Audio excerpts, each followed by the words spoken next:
అంటే మా హయాంలో జరిగిన డిఎస్సి పరీక్షకు ఇప్పుడు డిఎస్సి పరీక్షకు ఇప్పుడు అదేంటే ఏపీపీఎస్సీని డిఎస్సిని కదా చూడండి.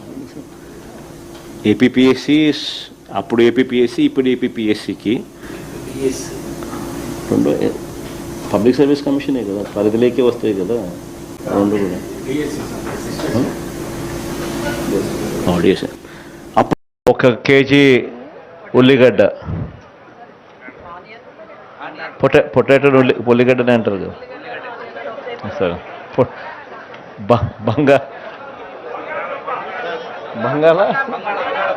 బంగాళదుంప